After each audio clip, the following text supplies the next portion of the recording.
Well, welcome to EDFL TV down here at Essendon Fields. Essendon Ford, major sponsor of the EDFL. They sponsor the Division 1 competition, the Essendon Ford Division 1 competition. Matty, good to be down here in the back of this Ranger. Yeah, it is. 20 years at Keilor Road they were. Now at the new Essendon Fields here. Essendon Ford, great sponsor of Division 1 and EDFL football.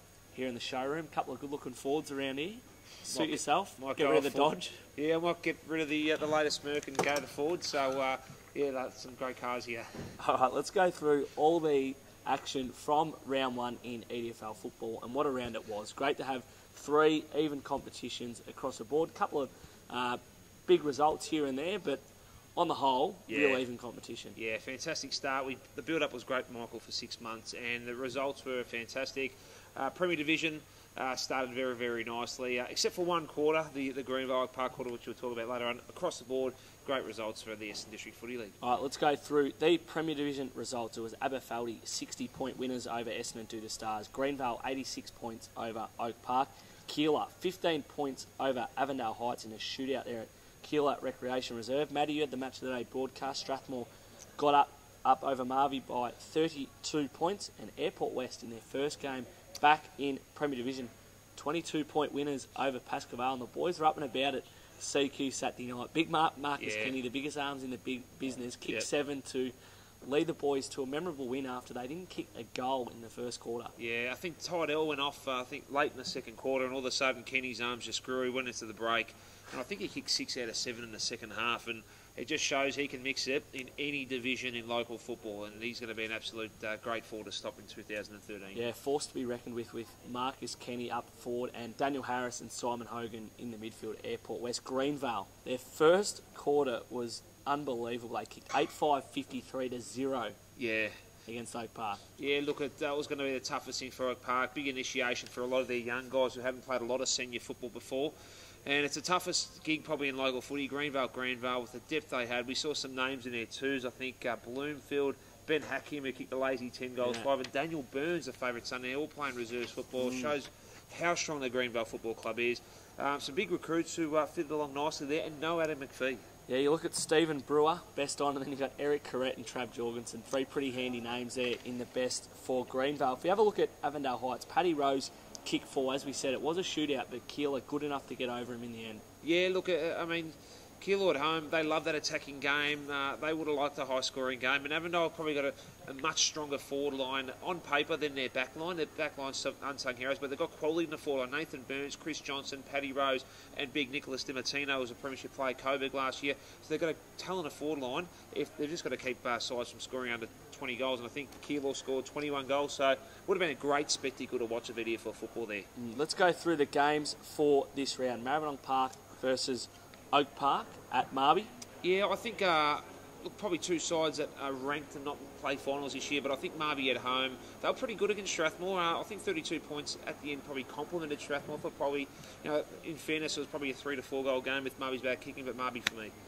Brody Holland, good friend of yours, put Jack Anthony down back early, spoke to Strathmore's captain Dale May, and they were actually pretty happy that Anthony was playing down back as opposed to up forward. Yeah, I think the concern was Strathmore's height in the forward line with Winter down there, and possibly not knowing that Silver may have been missing as well, and also the resting ruckman. So I think the tours may concern him there. Brody doesn't talk to you much about coaching, unfortunately, so it's usually dancing and network marketing. So, but that was an interesting one. Essendon due to Stars versus Strathmore, the local rivalry. Yeah, they are 2 sides that definitely don't have great feelings from each other at times. This is going to be a great game. I think Essendon due to Stars were probably a slight disappointment of round 1. They really backed themselves to win. I thought it was going to be a lot closer. I thought a lot of people did, and to have the game all but over half-time would have been a big disappointment to their players, to their supporters, and to some of their coaching staff. At home, look, Strathmore will be stretched here because Essendon Stars are always better side, but I think they're playing at the side ground there, which is Buckley Park. We've got that confirmed. So I think Strathmore again will be in a close one, too good, but expect a much closer and better performance by Essendon Stars. Airport West versus Aberfeldy. Airport West will unfurl the flag at Hanson Reserve. Can they make it 2 in a row back in Premier Division? How do you say no after their win last time? Pascoe Vale touched up Maribyrnong Park and Aberfeldy just before final series last year. Paco seem to feel that they're stronger than last year on paper. and Airport West have beaten them. So if you go by that, Airport West can win. Aberfeldy, to me, though, are the real deal, and I think Aberfeldy could get up in a very close game here. I'm tipping Abers by 15 to 20. Your tip? I'll go Airport West. Apparently my tip got mentioned in Adam Contessa's pre-game talk. Yeah, he's a good man, Adam, and very happy with the EDFL media. I think he's appreciative of the good coverage that you gave Adam and the boys last season. And no doubt you'll be joining Ricky McVeigh and Jesse McVeigh. And happy birthday to Jesse, 21, Alan Torrance said. You'll be joining him Saturday night if they did get a win. Don't know about that one. Airport West for Avondale Heights versus Pascoe. Now, Pascoe went down on them last year and it probably cost them final spot in the end. So it's at Avondale Heights. It'll be interesting to see whether the Heights can get their first one under the belt after all the prize recruits they've had in the off-season. Cracking game. I mean, two very even sides. Avondale beat them twice last year, as you mentioned. Match up well against Pascoe Vale. All of a sudden, one of these sides who are tipped for that third or fourth position, or that fourth or fifth position, could be 0-2, just what they don't want. I've got a lot of friends at Pascoe Vale, but I think Avondale at home are going to win this in a close one. All right, Greenvale versus Keilor is the match of the day broadcast. Matty, you will be there. I'll be down there a bit later on. We'll do a live broadcast on 98.9 FM as well. Your tip? Big game. Be a cracking game, but Greenvale, unfurling the flag at home. McGuan versus Rock, two of the best coaches outside the VFL AFL system. Keilor match up well against them with their leg speed in the big ground, but Greenvale in the vicinity around 24, 25 points. All right, that's the Premier Division games for this round. Maribyrnong Park, Oak Park, Essendon Duda Stars, Strathmore, Airport West versus Aberfeldy, Avondale Heights, Pascoe, and the match of the day broadcast, 98.9 Northwest FM, Greenvale versus Keilor. Matty, Essendon Ford Division 1 results last week. Right where we're Let's at go the through moment. them. Tullamarine, big surprise given all the negativity, especially Ash Manning, a bit, disappointed about all the injuries they've had midweek and sort of talking down perhaps their chances this week and in the season, but came from 30 points down at three-quarter time to win by 18 points over the Northern Saints. Doyle kicking 5 in the last quarter, 6 for the game. The interesting point is 3 sending offs for Northern Saints, 3 red cards in Nat Caruso's first game as coach. Nat Caruso didn't play. He's got a 3-game suspension hanging over from the Sandful Grand Final. So some issues for Nat to work with.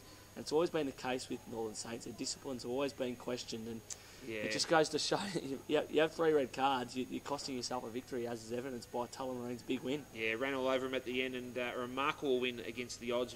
Midweek we heard last week, David Scott, Cameron Hare, some quality players, Stevie Verner, some quality players for them to lose. They probably have the 7th or 8th budget in the Essendon Ford Division 1. Ash Manning and that core group of players just deserve unlimited credit. They're just a fantastic bunch. Taylor's Lake 78 points over Craigieburn, who have dropped down to Division 1 from Premier Division last year. Glenroy 65-point winners over West Coburg, and West Coburg hit the front at the start of the third quarter. Remarkable. And Hadfield came from behind late to defeat West Meadows at Willowbrook Reserve. I was there. Absolutely cracking game of Division 1 football. Clean, tough, hard. A lot of respect between both teams, given that Peter Gleeson is a former legend of Hadfield, and Robbie Don and him good mates also. So really cracking game of Division 1 football, and great to see. Caught up with Andrew McLean, an old friend of mine, an old fella in the EDFL, and he just said Hadfield's young brigade, they just ran so hard, and he said they probably were unlucky not to win the bye a little bit more at the end, but he just said there a lot of unknowns. He said Saladino was sensational. He felt he was the best on ground. He said they rotated 2 or 3 to tag him, and he's one that you've always called out. He was a great up-and-comer, but he said some of the young players there, unknowns, really took West Meadows off guard, and he said Hadfield have a really exciting future. If anything, I think West Meadows probably out-coached and outsmarted Hadfield. They really used the short chip kick well. Aldridge was sensational up forward. Kicked back 8 goals. Back fit, big Roden. Yeah, 8 goals, 5. Probably could have done without Balraj Singh last year and could have just had Roden Aldridge up forward. But the thing with Hadfield was their top 5 or 6 players really dominated late. Polizzi, Ferraro, Saladino, the new bloke, Raff, and also Sean White, who was a Viking Pro Team player of the day. He's a Williamstown listed player, mate of Jake Polizzi's. They stood up in the last 10-15 minutes and in the end got them over the line. But just on Glenroy's form, Glenroy and Hadfield play each other this week. Huge result for the Roys. They've been pumping themselves up. And big Aaron Kite snagged 9 in his return from Myrtleford back to the Roys. Great to have him back in the EDFL. Disappointing though, Aaron. Usually after he snag a 9, he'll go out on a Saturday night and have a big one at CQ, but not to be seen. No, he's keeping it under wraps. And look, this is a statement Glenroy Football Club wanted to make. I think if they won, they would have been happy regardless, but a 1 or 2 goal win may have not been what they wanted. This is a statement they've made to the Essendon District Footy League to beat the runners-up from the last 2 years by 65 points is massive. All right, the games this week: Tullamarine versus Craigieburn, West Coburg versus Northern Saints, Hadfield versus Glenroy, the big derby, Arch rivals, the West Street Cup, and Taylor's Lakes versus West Meadows. How are you going to see it panning out? I think the derby of Glenroy should get the chocolates here. It'll be a cracking crowd, always close, these two, but Glenroy will be close to coming undefeated this year, so Glenroy for me. All right, and Tulla Craigieburn? I think Tullamarine will be hard to stop. At home, always a better side as well. West Coburg, Northern Saints. Can the Northern Saints overcome the disappointment last week? I think West Coburg at home will get a win here. They were a good learning curve for them last week, a loss like that. But one only statistic for West Coburg is their last 2 games, their second halves, they've probably been outscored by 2012 Grand Final, in the vicinity of 25-30 goals. But West Coburg in a close one, and all of a sudden Northern Saints 0-2. Who would have thought? Yes, Taylor's Lakes, West Meadows. Taylor's Lakes winning ways last week, should get 2 in a row to start the season. Yeah, they're the Sydney Swans of the Essendon Ford Division 1. Taylor's Lakes for me. All right, let's go to Division 2 football. It was the first time back in the EDFL since 1987 for Coburg Districts, and a rude awakening against Hillside have just asserted themselves as premiership favourites in Division 2. 91 points with Fabio Delizia, the former Melbourne Victory. You've called it. He was an under-19s Australian soccer captain. Absolute superstar, just a freak. He's played at Airport West before, snagged plenty of goals in the reserves down there, and the Sarkis boys have taken him down the hillside, and he snagged lazy 6 on debut at Cole Reserve. Yeah, they reckon Sammy Sarkis, Fayez, Sakio Halfin and Fabio sit there and have Goofy's pizza every week, and all of a sudden they've talked him down, and he's just kicked the lazy 6. They reckon Halfin was unstoppable, like a 4th midfielder. Big boy. Best on ground, and he's gone from playing Division 1 foot at Maribyrnong Park and Montmorency the last 2 seasons, their number 1 ruckman. All of a sudden in Division 2. The main thing is, and I haven't spoken to Ron Rooney yet, but the Coburg Districts players were in shock, apparently. A lot of the feedback was. Could not believe how good Hillside were. In shock. They actually thought they were going to touch up Hillside at their home ground, coming into a 3rd tier division. And they have probably got a reality check how strong the football in the Essendon District Footy League, and no doubt they'll get better and better Coburg Districts. Keilor Park, disappointingly for East Sunbury. Great to have them in the competition. Great work to get up in their first game and get a team and all that sort of stuff, but went down to the tune of 186 points and unfortunately did not register a goal. East Sunbury in that one.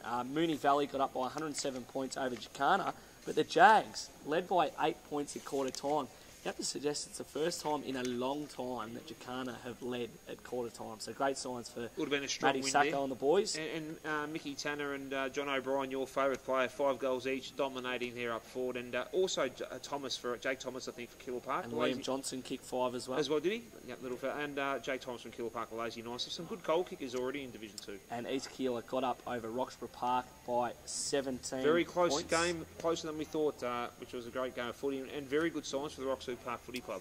Let's go to the games this week. Keilor Park versus East Keilor, another rivalry in the EDFL. Yeah, in 2005 or 2004 they were playing each other in A grade, believe it or not. Both powerhouses over the years in A grade in the 90s and early 2000s. Keilor Park will get the chocolates at home. Yes, Keilor Park. You played there before. That Windy. win, that win is an absolute shocker. Steve Gamble to kill him this week. Hillside versus East Sunbury. You'd expect Hillside thought pretty comfortably in this one. Yeah, Steve Collinyuk said to me that this will be his lightest week on the track until the final series finished in 2013. Best of luck to East Sunbury, though. Moonee Valley versus Coburg Districts. Could be an interesting one, this one. Played a lot of practice games against each other over the years with some family ties with the Lumsdens being involved with Coburg Districts and Moonee Valley. So they've played each other a fair bit the last 2 or 3 years. The Narrows boys, though, will be fired up. Love Charlie Narrow, and I'm backing a win for my old club, Moonee Valley Football Club. Sorry, Ron Rooney. Loves digging the boots in the Hillside, doesn't he, Charlie? Today? Yeah. He's got big calves as well, big Charlie. Bigger than Scotty Aggressor and Trent Oxon, so should be a great game. And the last game of the round, Roxburgh Park versus Jacana. A couple of years ago, the Jags got up at Roxburgh Park. I was celebrating for years, and they'll be hoping for that again. Very happy that Jacana improved. Roxburgh Park, for me, a young, exciting side. All right, that's all for EDFL TV this week. Don't forget to keep it locked on Facebook, Twitter, Instagram, and the like. EDFL TV now up at essendondfl.com.au. EDFL.com.au as well. Thank you to Essendon Ford for coming down here. Proud sponsors of the Division 1 competition, Matty. Looking very sharp as always. Hearing your ads on Triple M at the moment, is that right? Yeah, there's a few little ads there on Triple M this week, but great to be here at Essendon Ford. We might take a carriage today. What do you look like you might be driving? I think the Ford Focus would suit a young junior media manager like yourself. I'm more of a territory man, mate. Territory man. But, yeah, mate, great week of EDFL football. Best of luck to all the clubs. And junior football was fantastic last weekend as well. Yes, great coup for the EDFL to have junior footy up and about. So keep it locked. EDFL TV here. Matty Pillios, Michael Pell. We'll see you next week. Pelly, they've given me a Ford Territory. I'm excited, mate. What do they give you? They've given me a Focus ST.